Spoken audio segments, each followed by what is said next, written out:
Oh, come on! How's it going, everybody? This is another review from the Broken Controller Club. My name is Ed and I'm your host. Today we're taking a look at Bladed Fury on the Xbox One, which is also on the Switch and both PlayStations. As is with a lot of these indie titles, this one was already released on Steam a couple years back. Better late than never though, right, console owners? Now, I love me some action platformers, and I'm also suckered in by a nice art style. I like hand-drawn art especially, since it seems like a lot of what's released now is this novelty, retro, pixelated style, which I personally am increasingly tired of seeing. Or on the total opposite extreme, you've got the super realistic stuff where if the main character flicks a booger, it has its own physics engine, and it's been motion captured by an actual booger for realism. Also, that booger costs like 20 grand and is part of the reason you're paying $30 for a season pass. So with all that said, my sweet spot is somewhere in the middle, and that's where the art style of Bladed Fury is also. That's easily the thing I like most about this, and it fits perfectly with the story. You play as G, a princess who's framed for the murder of her dad, and she's out to get not only revenge for who set her up, but also to get to the bottom of just what's going on. It takes place around 2,500 years ago in ancient China, and you'll see lots of mythological demons and monsters, and they'll speak of the afterlife, spirits, and in particular, how she's got the ability to wield her weapons and fight all these baddies to begin with. It's not that epic of a story in my opinion, but it does tackle things like personal responsibility and freedom, a government's role in everybody's lives, and as G intends to fight on for the freedom of people everywhere, the game leaves itself open for more adventures. The final conversation between her and the big bad is unintentionally poignant, and afterward the narrator openly asks if this era envisioned by her where everybody is a master of their own lives arrives at all.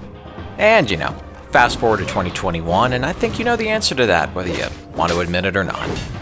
The music and sound design are really well done, with what I'm assuming is Chinese voice acting and no English dubbing to speak of.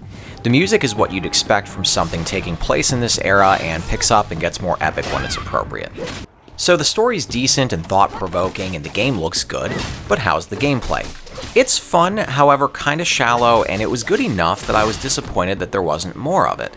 You have your basic weapon, which are dual swords, and then not too long after you start, you're going to get a single large sword, and you can alternate between the two how you see fit. Mashing either button is going to let you do a basic combo, and you can also do some air combos, but that's about it. Killing enemies awards you souls. There's an upgrade system in place, but there's not a whole lot there, and depending on whether you find all the extra souls hidden in each chapter, you'll either max out everything by the end of the game, or you're going to come close. Honestly, some of the stuff I upgraded, I didn't really even use. There's a parry system in place as well, and as you can guess, you'll hit the guard button right as you're about to take a hit, and you'll counter the attack, which is also one of the best ways to break the enemy's armor and leave them vulnerable. Bosses range from being pretty basic like large warriors to more elaborate ones like giant spiders or this one girl with large robot arms, and the last boss is considerably harder than the rest, but not unfairly so, and I felt pretty satisfied when I beat him after several tries. Something unique that this game brings to the table are called Soul Slivers. They're basically magic spells that are cast when you summon the soul of someone you've defeated. There's several of them to choose from, and they're mapped out to each of the face buttons when you hold down the left trigger. They'll do things like rain down arrows or heal you. There's a black hole that's cast at enemies, which is cool. My favorite one is from the robot arm chick I mentioned earlier.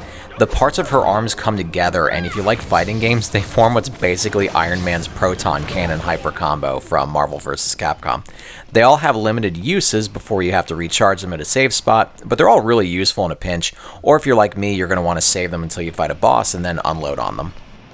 So something that's going to stick out a lot is the length of the game, which unfortunately is pretty short.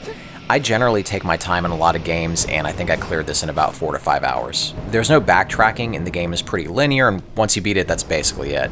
There's no new game plus to speak of, and the only thing left to do afterward is play either hard mode or the boss rush mode that both unlock when you're clearing it the first time, and that's it. So this is going to be one of my shorter reviews because again, there just wasn't that much here to cover. Bladed Fury is a really pretty game with a great art style and interesting characters and mythology that accompany a good story. The action is fast and fluid, but also needed more meat to it, and this is a game that I was hoping would have more going on because I did want to spend more time with it. But the boss rush mode and hard mode that unlock after aren't really enough to keep me coming back. I still think it's worth a purchase though, but just releasing on consoles at $20 with it normally being half of that on Steam, I would definitely catch it when it's on sale if you're adamant about getting it on a console. So that's all I've got for today. I hope you enjoyed watching this as much as I did making it. Make sure you subscribe, and we're going to do this again real soon. Congratulations! You're one of an elite few to make it to the end of the video. Reward yourself by hitting the round subscribe button in the middle, and then check out the other goodies I've got and the links next to it.